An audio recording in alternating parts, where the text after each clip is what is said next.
Oh, Pak Anwar tak sedekahi es teh. Wong dagang es teh disedekahi es teh. Kan belum tentu membutuhkan. Tapi umpama Pak Anwar utang pasti butuh. Paham boten? Jangan sampai panjenengan rajin sodakoh tapi bakhil pelit korun ketika diutangi. Karena pahalanya wong ngutangi. Minjemi. Ngutangi bahasa Indonesia ngutangi. Nah, ngutangi bahasa Indonesia ngutangi Pak. Iya. Ngutangi bahasa Indonesia apa? Meminjam. Tapi wong Jakarta ngutangi paham. Paling pahalane wong ngutangi, menghutangi duit atau barang ini lebih besar daripada pahalanya orang bersedekah. Jangan sampai ibu bapak rajin sodakoh tapi pelit yang diutangi. Ada Pak Ustadz, ada jauh sono. Kalau orang sini baik-baik, sedekah iya, ngutangi ya iya. Kalau ngutangi kan jenengan nanti suatu saat dibalikan barang yang diutangi. Nah kalau sedekah kan cuma ngarep pahalanya tok, itu kan cuma ngarep pahalanya saja kan, yang disedekahi hilang kan. Tapi ini pahalanya ternyata lebih besar ngutangi. Ngutangi ini pahalanya gede karena orang yang berhutang. Pak Anwar saya pinjam uangnya 100.000. Ini pasti butuh 100.000, pasti. Tapi umpama Pak nih saya kasih 100.000. Belum tentu yang dikasih 100.000 ini butuh. Nih saya si A, Pak tak kasih 100.000. Tak kasih 100.000. Orang yang disedekahi 100.000 ini belum tentu butuh duit 100.000. Tapi orang yang hutang, Pak saya hutang 100.000. Ini pasti lagi butuh 100.000. Nah ini makanya memang hadisnya Nabi, semua hadisnya Nabi pasti benar, pasti.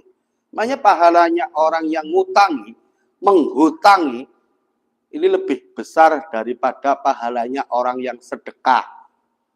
Tapi hutang kan pada perorangan.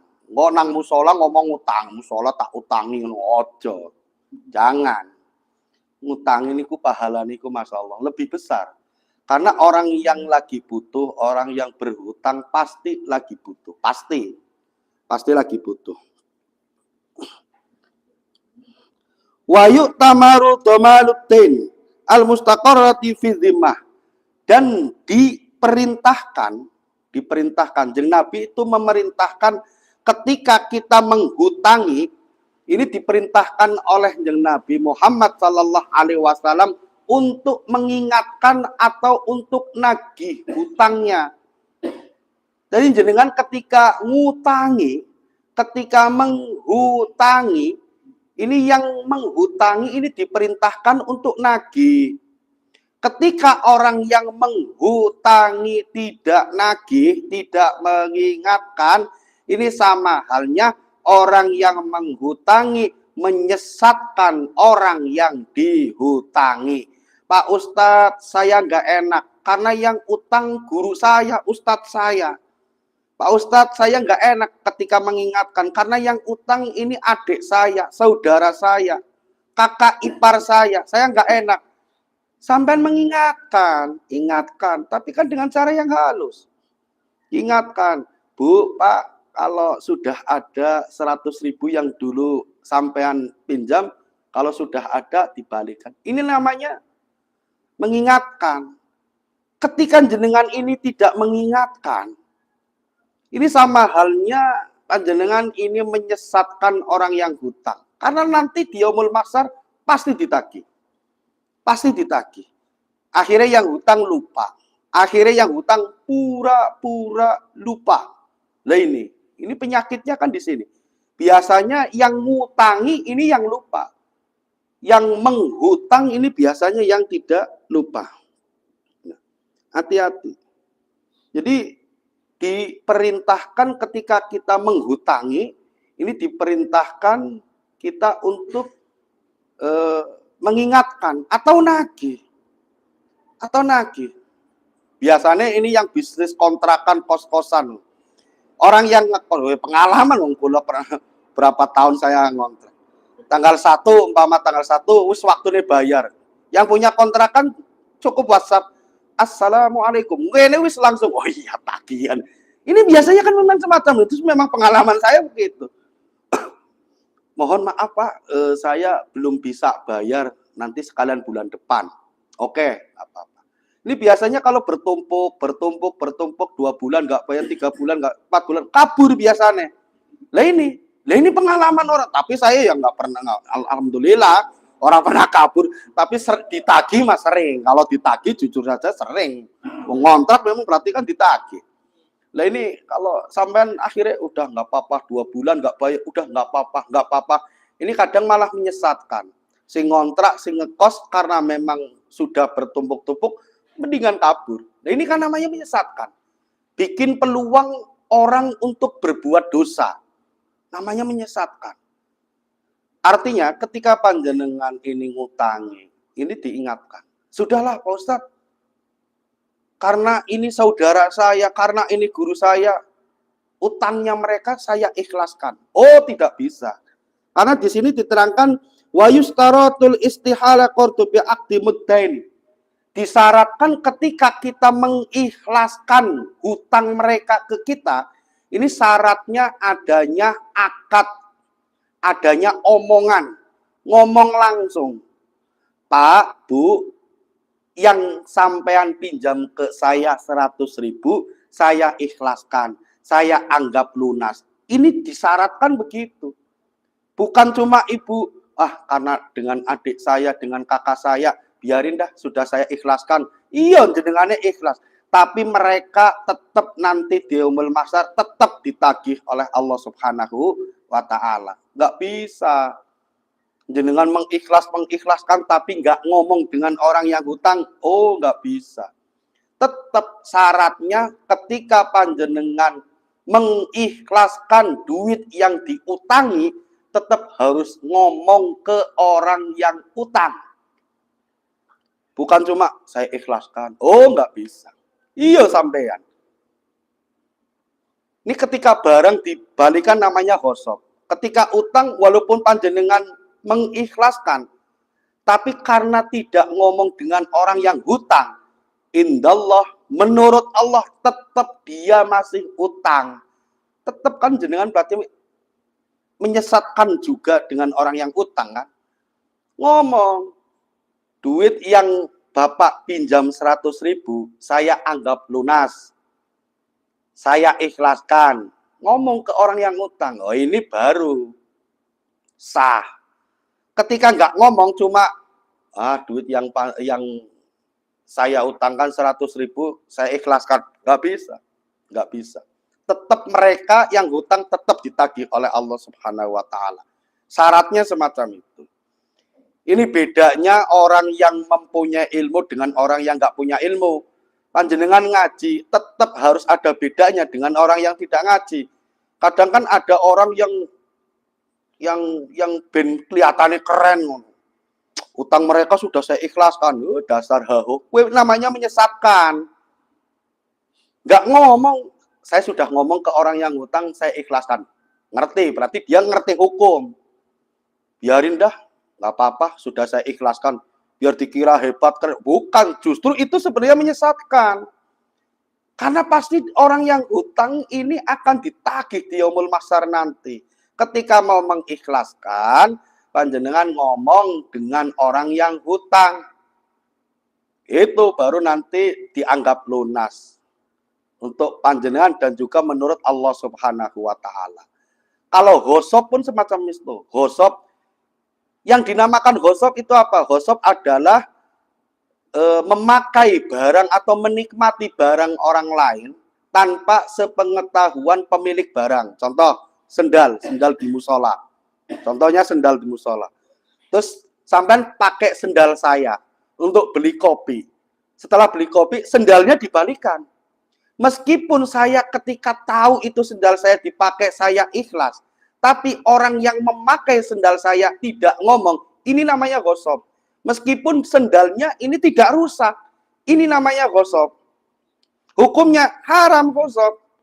Jadi memakai barang orang lain tanpa seizin pemilik. Iki namanya gosok.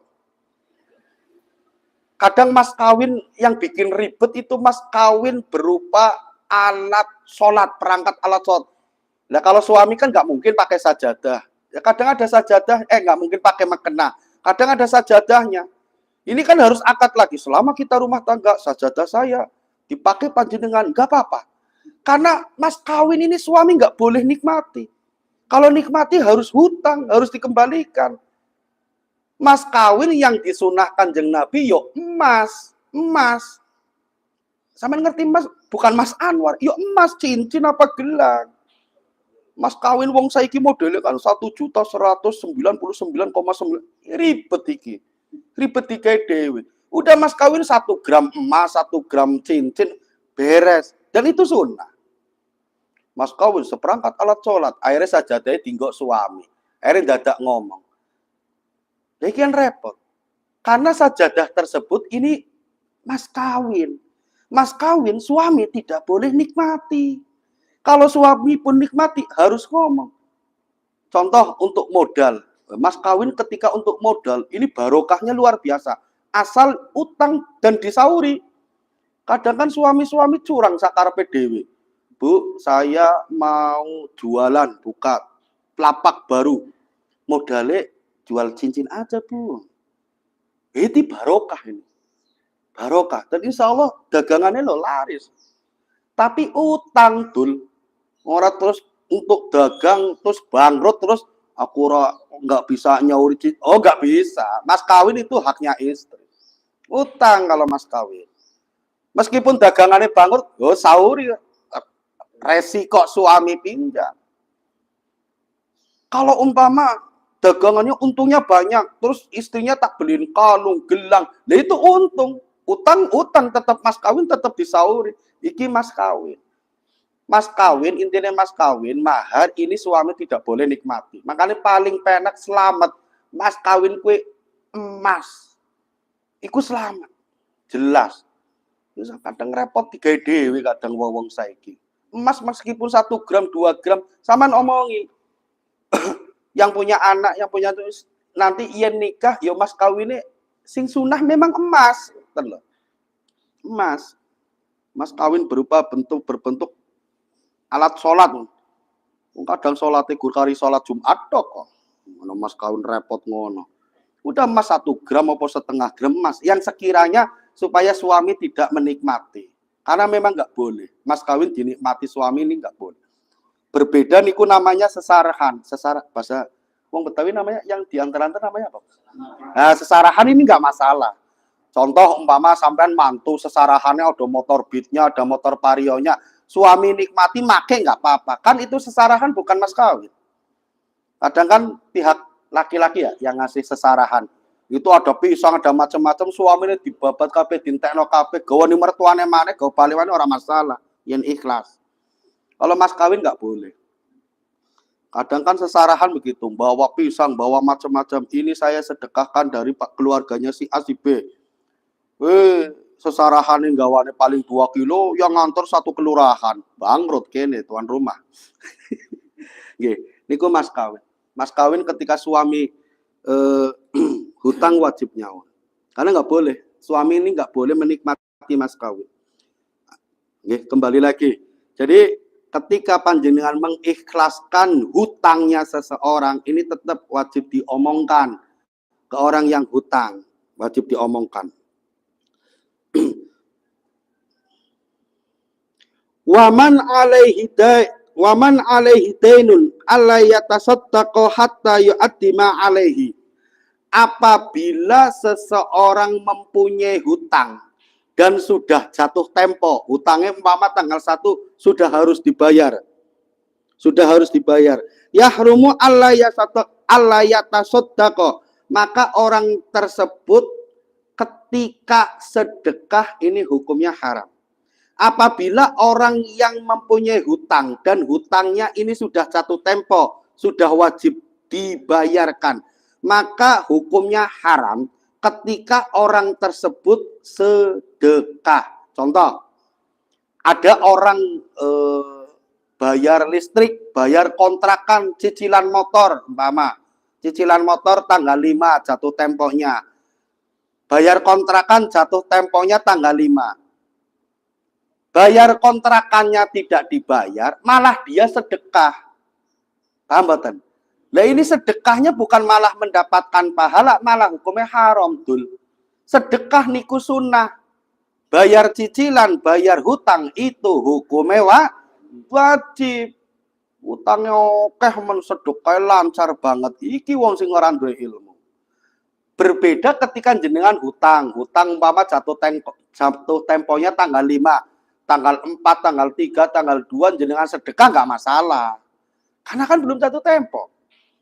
Yang penting yakin saya sedekah dan saya juga pasti bisa bayar cicilannya, hutangnya. Ngono. Ojo model sistem nekat. Udah perbanyak sedekah, giliran ditagih mumet. Nah ini kan repot. Jadi ketika orang punya hutang, hutang yang wajib dibayar saat itu, ini sedekahnya, tasarufnya ini tercegah. Tasarufnya ini tidak diperbolehkan, nggak boleh. Sedekahnya itu nggak boleh. Nggak boleh.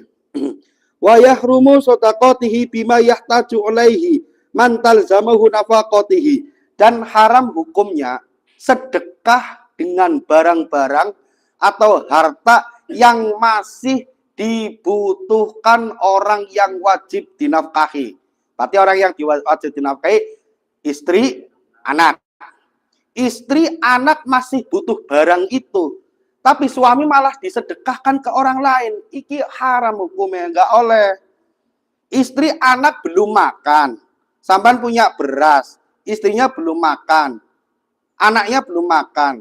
Yang sebenarnya beras itu untuk makan. Malah suaminya malah sedekah beras itu. Ini nggak boleh. Paham betul? Kadang kan iki kelakuannya emak-emak iki. Ngerti saudaranya, temannya mau datang ke rumah. Kan biasa, Cin, besok saya datang ke rumah lu ya. Oke, sibuk bikin risol, bikin bolu, bikin roti. Temennya belum datang, anaknya sudah ambil roti nih. Kira-kira marah nggak? Rotinya jangan dimakan dulu, temennya belum datang. Tamunya belum. Ini kan repot. Tamu ini orang lain. Anak ini yang wajib dinafkahi. Kadang buahnya diambil, tamunya belum datang, buahnya udah habis. Nggak boleh ngambil buah. Iki kadang emak-emak. Lucu. Mengutamakan tamu daripada anaknya.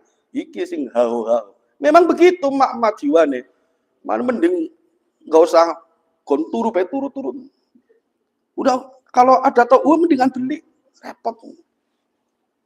Bikin ini, masak ini. Nggak boleh dimakan dulu. Tamunya belum datang dimakan. Nah iki kan repot. Memang kadang begitu. Nah ini. Sedekah ketika keluarga kita masih membutuhkan, ini tidak diperbolehkan. Ketika anak istri kita ini masih butuh, ini tidak diperbolehkan. Nggak boleh. Bersedekah, umpama bersedekah, baru gue orang mangan.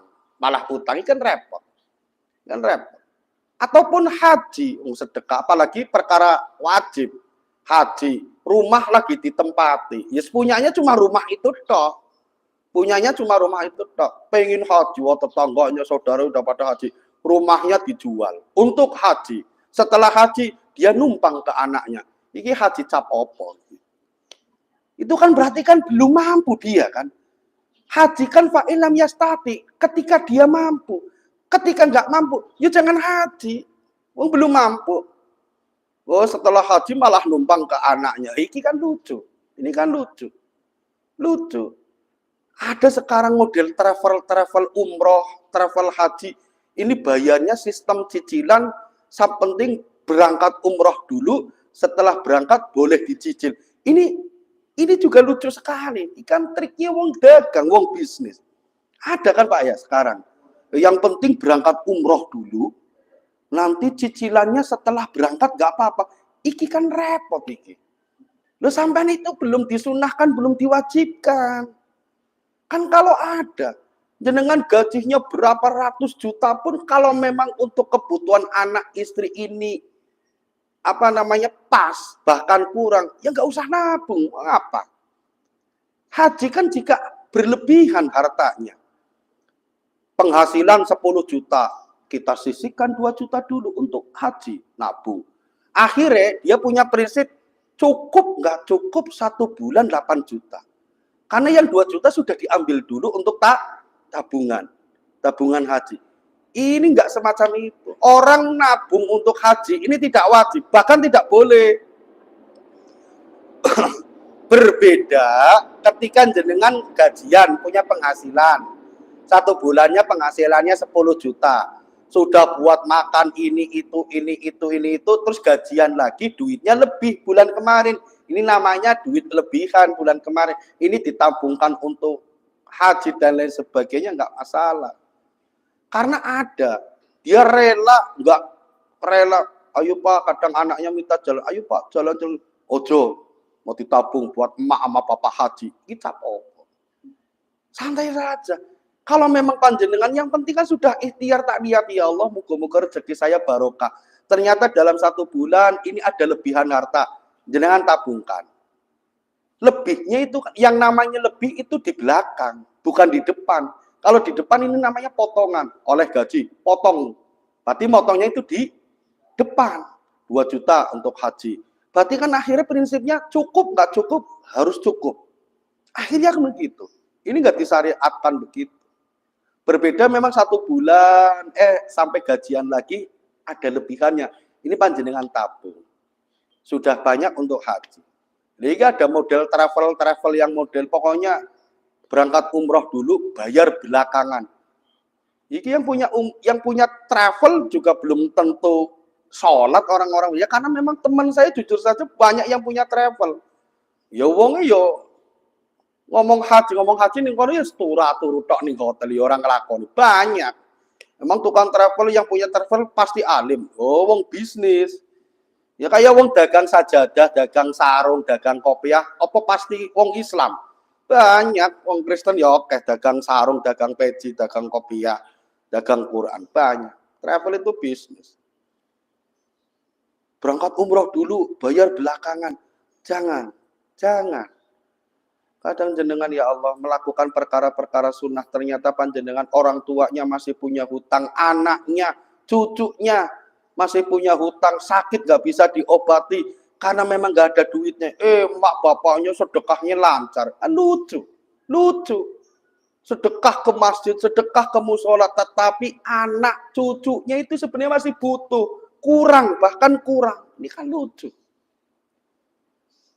Diutamakan, keluarga panjenengan diutamakan dulu.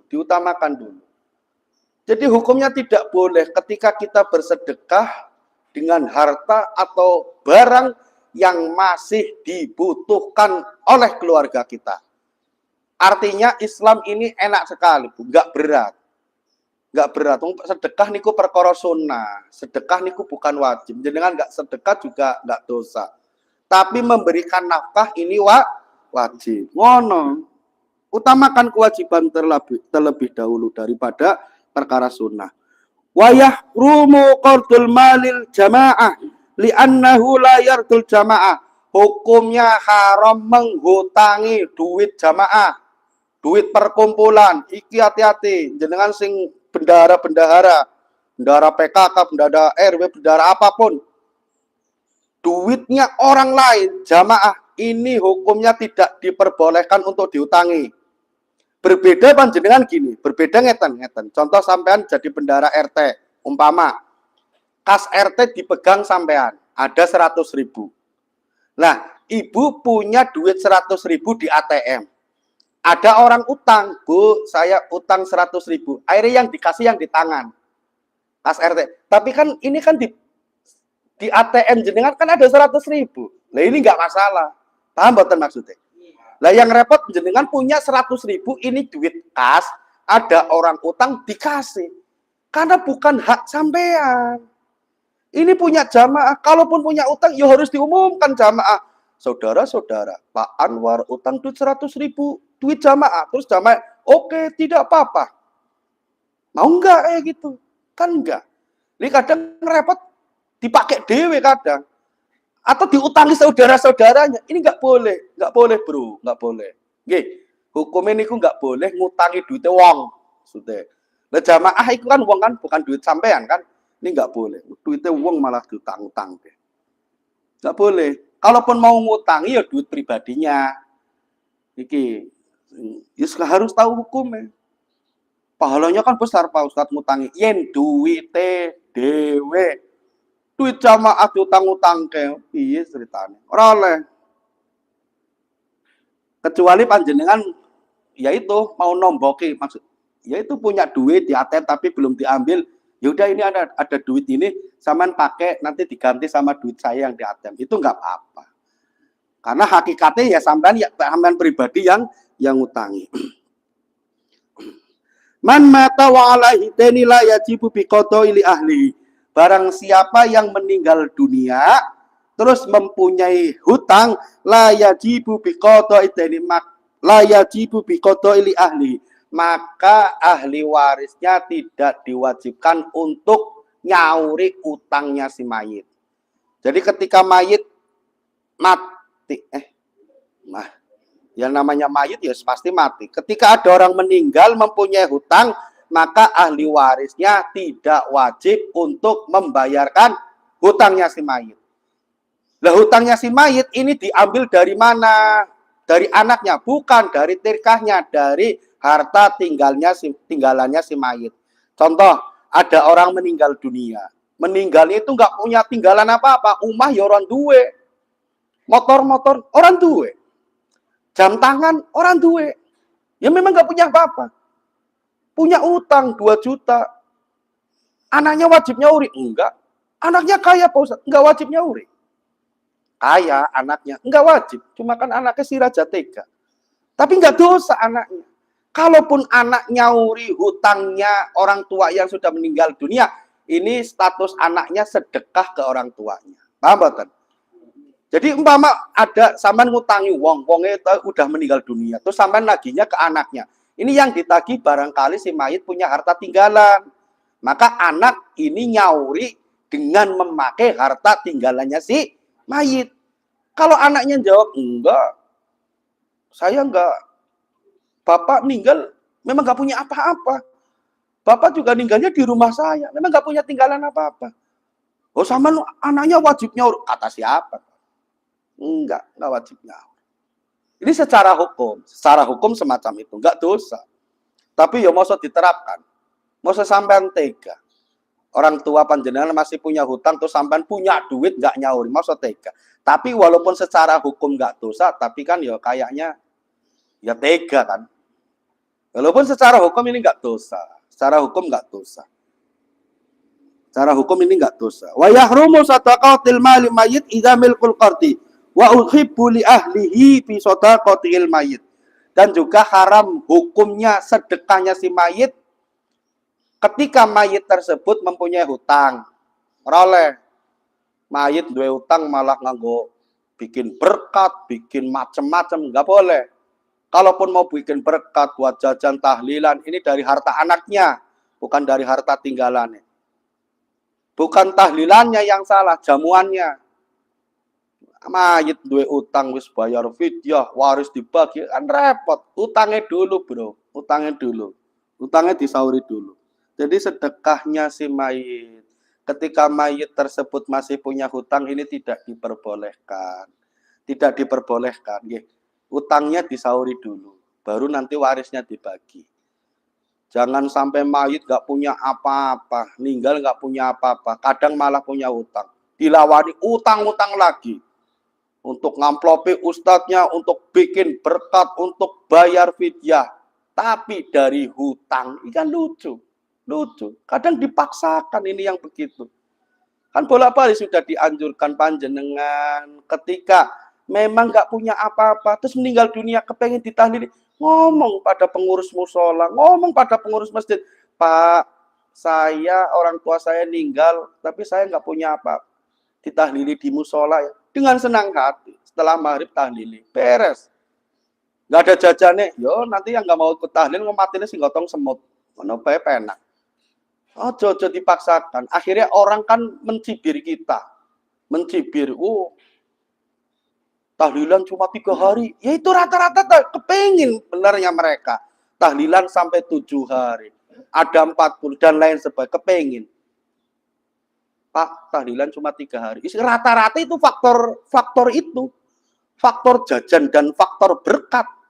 Wong kadang tahlilan 4 hari, 5 hari sepi, giliran 7 hari sing pilek sing watuk pada berangkat kok. Karena ada berkat. Ngono pengen doanya diijabahi oleh Allah. Pret. Mangkate karena berkat kok. Itu di sono sini mah rame terus, sini mah orang keren. Sono. Nggih, wis kalau berangkat tahlil sampean ada berkatnya, enggak ada berkatnya diniati ikhlas. Jenengan tahlilan niku bukan cuma mereka yang undang yang dapat pahala, sampean juga orang tuanya juga dapat pahala. 7 hari, pas habis tahu 7 hari terus donga. Amin amin amin amin kasih jajan. Kok jamaah enggak berdiri nungguin berkat. Enggak ada berkat. Sallallahu alaihi Muhammad, enggak ada berkat. Gerutu semua. Tumben ngerti gini kagak berangkat. Ini kan repot ini kan. Belum ada apa-apa. Ayo berangkat 7 hari. Ya kadang memang rayunya memang gitu. Ayo berangkat 7 hari. Lah belum ada apa-apa wis berkat. Malaikat yang nulis pencatatan amalnya, wah tulisannya berkat. Nah itu lisannya mah la ilaha illallah padahal berkat. Lagi tapi kalau orang sini enggak, itu mah orang jauh sono. Wis panjenengan diniati di ikhlas. Kan tergantung kita menanamnya. Ketika kita dulu rajin takziah, tahlil, mendoakan orang meninggal. Insya Allah ketika kita meninggal pun banyak yang mendoakan. Kan ngoten diniati. Tahlilan hari keempat, hari kelima bisa sepi giliran hari ketujuh, yang berangkat mantap banyak nih kan repot. Yes, tapi nggak apa-apa, untung masih mau berangkat daripada belas nggak berangkat sama sekali. Diomongi wong Hindu bukan, Muhammadiyah ya bukan, tapi belas nih musola ya ora, tahlilan ya ora, iki makhluk opo kan repot ini kan, membingungkan. Oh mangkat tahlilnya 7 hari, tapi alhamdulillah yang penting kan berangkat terus Gusti Allah yang mencatat amal sing ngerti atine orang kan Gusti Allah. So, alhamdulillah masih mau berangkat ngono tok. Koro-koro diomong 7 hari berangkat akhirnya enggak berangkat, ngambek. Lucu. Enggak apa-apa. Yo Pak Naik, enggak apa-apa berangkat 7 hari, 3 hari tok enggak apa-apa. 1 hari, 2 hari udah diwakili Pak Opang enggak apa. Bismillah, ya Allah, semoga-moga ketika kita punya hutang apapun Gusti Allah mempermudah. Yang penting kita niati. Insya Allah Gusti Allah mempermudah ketika kita niati nyaur, niati mengembalikan, Gusti Allah mempermudah. Kadang yang bikin susah ini kita memang nggak ada keniatan untuk mengembalikan hutang. Maka Allah juga tidak akan memberikan rezekinya. Tapi kalau diniati, Bismillah, utang saya bakal tak lunasi. Insya Allah, Gusti Allah itu nanti akan memberikan kemudahan untuk mengembalikan hutang-hutang kita. Mungkin dari sini ada yang ditanyakan, monggo. Nggih. Wah, kata utangnya akeh sampean mati. Nggih. Orang lah datang ke rumah. Dia mau pinjam uang ya, ngeluh karena orang tuanya perlu biaya ini. Sakit. Dan dia pinjam uang. Dia ngasih jaminan. Jaminan. Saya kemarin beli sekian. Itu nggak laku-laku. Karena saya butuh uang, saya pinjam uang besar 400.000. Nanti bulan depan saya ganti. Nah itu saya kasih. Cuma jaminannya itu saya nggak mau karena kan satu tempat di rumah nggak ada tempat. Kalau ada nggak maunya karena nggak ada tempat ini. Iya. Ya. Juga kan. Terus sebenarnya ya ininya hak milik apa bagaimana? Statusnya barang jaminan ini bagaimana? Nah, ini dia bilang udah mau pulang aja sebenarnya. Nah terus setelah itu setelah saya kasih, biasanya saya sering ketemu. Dia setelah habis minjem tuh nggak pernah ketemu seminggu itu. Oh, nganggo masker terus lah, nganggo topeng terus ngumpet. Sampai sebulan itu kan nggak pernah nongol. Terus sampai sekarang itu belum dia bayar. Oh, curhat ini. Kan dia tutup terus. Pertanyaan saya gini, Kan itu saya wajib mengingatkan kalau Iya, kalau ada. saya nggak pernah ketemu orangnya. Terus apa? Saya boleh ngomong sama orang tuanya. Orang tuanya kan juga baru sembuh sakit. Ya kalau masih keluarga nggak apa-apa. Ya kalau masih jadi ahli warisnya keluarganya nggak apa-apa. Nitip. Sebenarnya cara nagih kan mengingatkan cuma gini aja. Saya nitip salam buat si A. Itu wis kroso. Nggak usah ini hutang gini. Sebenarnya kayak gitu. Atau titip nanti si A nggak pernah kelihatan suruh ke rumah. Ini lebih enak. Kamu pasti saya bilang itu, tapi sekarang nggak pernah datang. Doakan saja biar cepat gitu. Biar cepat nyaur apa biar cepat mati apa. Biar cepat. Ya tetap panjenengan ketika masih ada keluarganya tetap harus teman. Bahasa nagih mengingatkan kan nggak harus vulgar. Anak sampean punya hutang gini. Enggak kan. Titip salam buat si A. Ini saja ketika orang yang hutang, pengalaman saya yang hutang, ya wis sudah terasa. Sampean tetap wajib mengingatkan. Dan kalau mengikhlaskan harus ngomong. Nggak bisa sampean ketika mengikhlaskan, udahlah karena tak tagih saya susah, saya ikhlaskan. Nah, tetap harus ngomong. Kalau mau mengikhlaskan itu harus sama orangnya. Iya. Kecuali orangnya sudah nggak ada. Iya, belum pernah ketemu. Katanya kalau mama sama cuma saya ikhlaskan aja dah, susah nyari orang itu. Kalau nggak ketemu ya sama keluarganya. Anak sampean punya hutang 100.000 ke saya, tapi saya ikhlaskan, sampaikan ke dia. Tapi kalau nggak mau nagih, ya bilang aja nanti suruh ke rumah. Kan sudah gugur, mengingatkannya itu sudah gugur, walaupun dia nggak ke rumah. Tetap harus diingatkan. Anak sampean titip salam buat anak ampean. Sudah gugur, yang penting sudah mengingatkan. Wonge masalah arep nyaur gak nyaur, yang penting sudah mengingatkan. Mungkin yang lain? Nggih. Bagaimana cara membayar hutang, tapi yang mengutangi ini menghilang. Iki wonten dalil iki. Maksudnya wong sing ngutangi wonge wis mati. Apa wis menghilang? Jadi orang yang menghutangi ketika kita hutang kepada seseorang, terus wong sing ngutangi itu sudah nggak ketemu, nggak tahu kemana, duit banyak nggak? Kalau banyak itu memang aturan ketika kita punya hutang, orang yang menghutangi ini sudah nggak ketemu, ini duit utangnya yang mau disauri ini disedekahkan. Makanya kalau banyak sedekah ke saya saja yang jadi disedekahkan, bukan berhubung orangnya tidak ketemu, berarti sudah dianggap lunas. Oh enggak, sama hutangnya berapa? 50.000, 50.000-nya disedekahkan. Ketika orang yang menghutangi tidak ketemu. Paham nggih? Nih, kita tahlil sebentar nggih. Kita tahlil sebentar, kita khususkan kepada keluarga kita, kepada para jamaah dan juga orang-orang di sekitar Mushola Al-Amanah dan dikhususkan kepada Bapak atau Ibu siapa? Ibu Marni binti Kamidi yang semalam itu 100 harinya beliau. Nggih.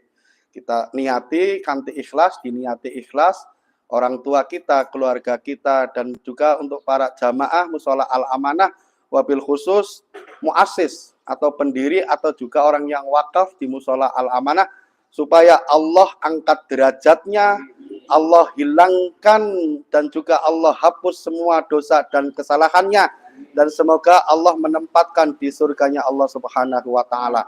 Bismillahirrahmanirrahim. Ila hadratina bil Mustafa Muhammadin sallallahu alaihi wasallam wa ila ruhi abaihi wa mati wa dzurriyyati wa ikhwanihi minan nabiyyin wal mursalin wa ali kulli ashabi kulli ajmain wa tabi'in lahu bi sali yaumiddin thumma la rahya wa tilarbaatil mutatahitin wa muqalitin fitin wa suhadai wa salihin wal awliya ya makanu min masyariqil ardi ila magharibiha bariha wa bahriha wa bilatiha wa jibaliha wa tiatiha khususan dal qutbi rubani wal arifi samadani Abdul Qadir Jailani radhiyallahu anhum ajma'in adallahu alaina min barakatihim wa karamatihim fid dini wad dunya wal akhirah thumma li rahabana wa ummatina wa jatatina wa jatatina wa akhwalina wa khalatina wa amamina wa matina wa masyayikhina wa li jamil muslimina wal muslimat wal mu'minina wal mu'minat min ummati sayyidina Muhammad wa la rakhusun khosatan muassis fi hadhil Mushola Al-Amanah wa la rakhusun خاصة أهل القبور في هذا الجامع مصالح الأمانة ولا رخصا خاصة أهل القبور في هذا الحاضرين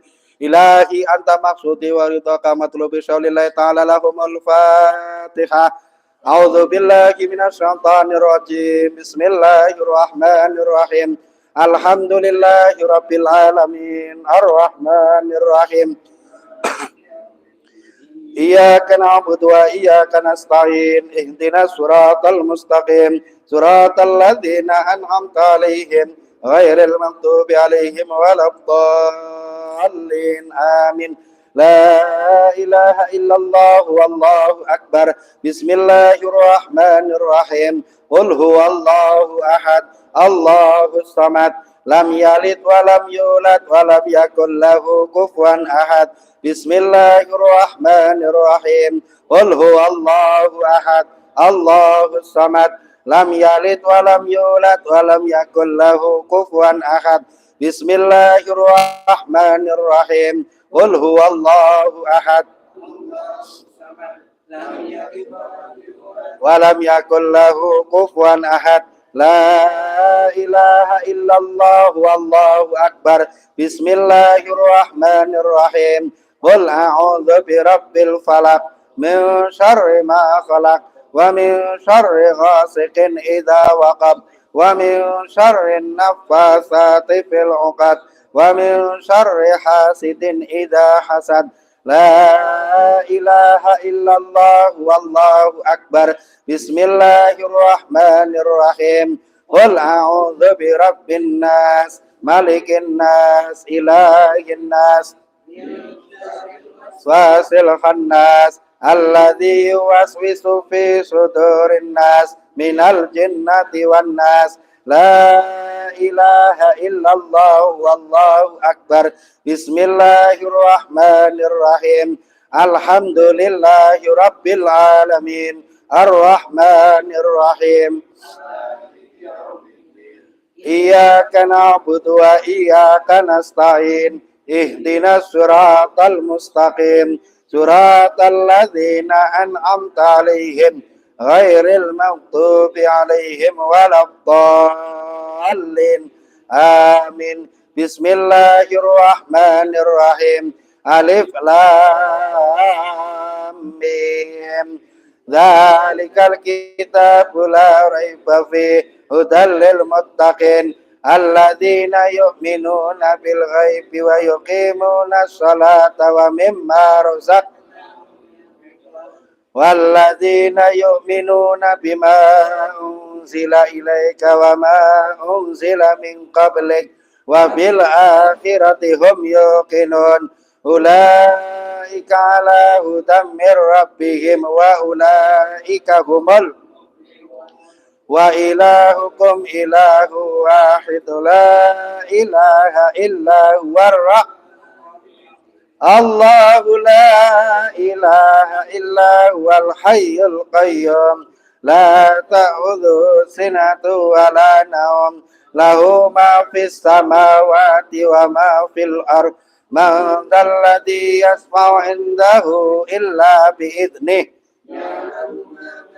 أيديهم وما خلفهم ولا يحيطون بشيء من علمه إلا بما شاء وسع كرسيه السماوات والأرض ولا يعود حفظهما وهو لله ما في السماوات وما في الأرض وإن تبدوا ما في أنفسكم أو تخفوه يحاسبكم به الله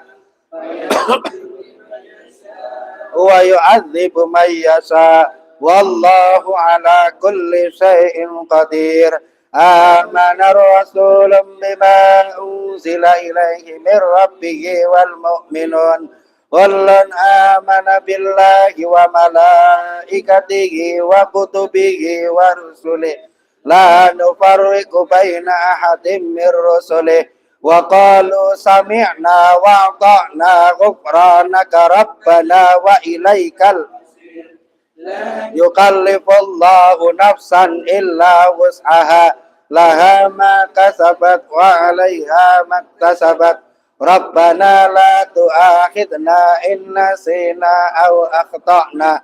Rabbana wa la tahmil alaina isra kama hamaltahu. Rabbana wa la tuhammilna ma la taqata lana bih. Wa'fu anna wa'fir lana warhamna wa'fu anna warhamna wa'fu anna wa'fir lana wa'fu anna wa'fir lana warhamna anta maulana fansurna lal qaumil kafirin irhamna ya arhamar rahimin irhamna ya arhamar rahimin irhamna ya arhamar Istaghfiru rabbakum innahu kana ghaffara. Astaghfirullahal-azim. Astaghfirullahal-azim. Astaghfirullah innallahal ghafurur rahim. Nawaitu taqarruban ilallah kharajan min jamil ma'asi. Afdalu dzikri fa'lam annahu la ilaha illallah ayyu mawjud. La ilaha illallah ayyu ma'bud. La ilaha illallah ayyuba Muhammadur Rasulullah sallallahu alaihi wasallam. La ilaha illallah, la ilaha illallah, la ilaha illallah, la ilaha illallah, la ilaha illallah, la ilaha illallah, la ilaha illallah, la ilaha illallah, la ilaha illallah, la ilaha illallah, la ilaha illallah, la ilaha illallah.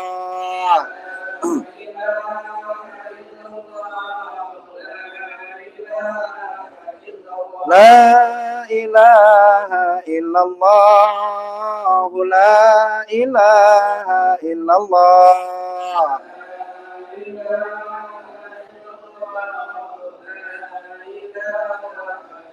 La ilaha illallah, Sayyiduna Muhammadur Rasulullah.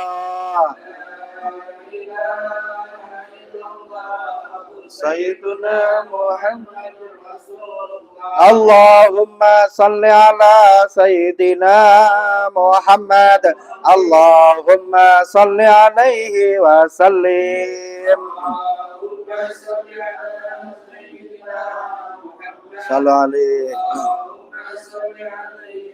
Allahumma salli ala Sayyidina Muhammad. Allahumma salli alaihi wa sallim.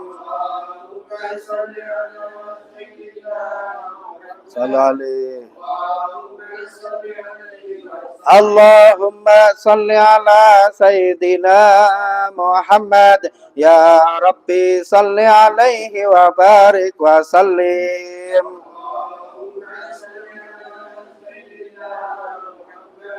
Ya Rabbi salli alaihi wa barik. Subhanallah wa bihamdihi. Subhanallah al-azim. Subhanallah wa bihamdihi. Subhanallah al-azim. Subhanallah wa bihamdihi. Subhanallah al-azim. Subhanallah wa bihamdihi. Subhanallah al-azim. Subhanallah wa bihamdihi. Subhanallah wa bihamdihi. Subhanallah al-azim. Subhanallah wa bihamdihi. Subhanallahil azim wa bihamdihi. Allahumma salli ala habibika Sayyidina Muhammadin wa ala alihi wa sahbihi wa sallim.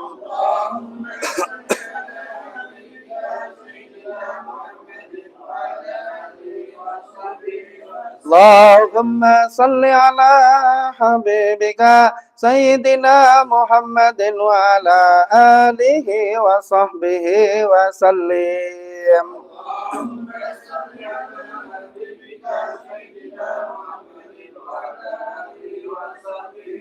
Allahumma salli ala habibika Sayyidina Muhammadin wa ala alihi wa sahbihi wa barik wa sallim ajmain. Allahumma salli ala habibika Sayyidina Muhammadin wa ala alihi wa sahbihi wa barik wa sallim ajmain. Barakatil Fatihah. A'udzubillahi. Alhamdulillahirabbil alamin arrahmanir rahim maliki yaumiddin. Iyyaka na'budu wa iyyaka nasta'in ihdinas siratal mustaqim siratal ladzina an'amta 'alaihim ghairil maghdubi 'alaihim waladdallin. Amin. Bismillahirrahmanirrahim. Alhamdulillahirabbil alamin. Allahumma shalli ala sayyidina habibina safina sayyidina wa maulana Muhammad sallallahu radhiyallahu anhu wa sahabati min alhamdulillahirabbil alamin. Hamdan syakirin hamdan na'imin hamdan yu'afina ma huwa yukafi mazida. Ya rabbana lakal hamdu kama yanbaghi li jalali wajhika wa 'azimi sultanik. Allahumma shalli ala sayyidina Muhammad wa la tanjina biha min jamil hali wal afat wa taqtilana biha jamil hajjat wa tahhiruna biha min jamil sayyiat wa tarfa'una biha indaka darajat wa tuballighuna bi aqsal hayat min jamil khairati fil hayati wa ba'dal mamat.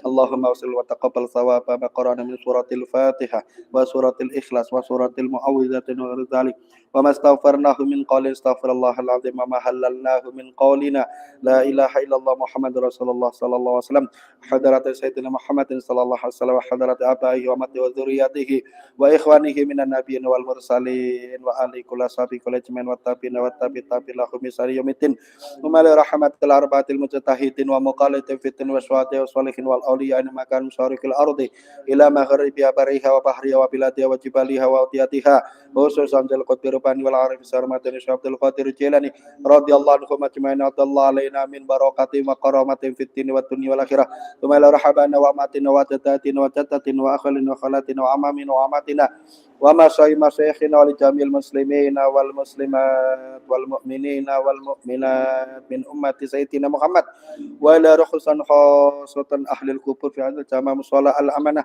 wa la ruhusan khasatan ahli al-kubur jamil hadirin. Allahumma fir lahum warhamhum wa'fu anhum wastur uyubahum wa tub taubatahum wa taqabbal amalahum wa nawwir qabrahum waj'al jannata maswahum bi rahmatika ya arhamar rahimin. Allahumma bi haqqi sayyidina Muhammad irhamhu wa la ta'dib. Allahumma shalli ala sayyidina Muhammadin al-fatih lima ughliqa wal khatim lima sabaq nasiril haqqi bil haqqi wal hadi ila suratikal mustaqim wa ala alihi haqqa qadri wa miqdarihil azim. Rabbana zalamna anfusana wa illam taghfir lana wa tarhamna lanakunanna minal khasirin. Rabbana atina fid dunya hasanah wa fil akhirati hasanah wa qina adzabannar wa takhinnal jannata mal abrar ya aziz ya ghaffar ya rabbal alamin. Sallallahu alaihi sayyidina Muhammadin nabiyil ummi wa sahbihi wa baraka wasallam. Subhana rabbika rabbil izzati amma yasifun wa salamun alal mursalin walhamdulillahi rabbil alamin. Billahi taufiq wal hidayah. Assalamualaikum warahmatullahi wabarakatuh.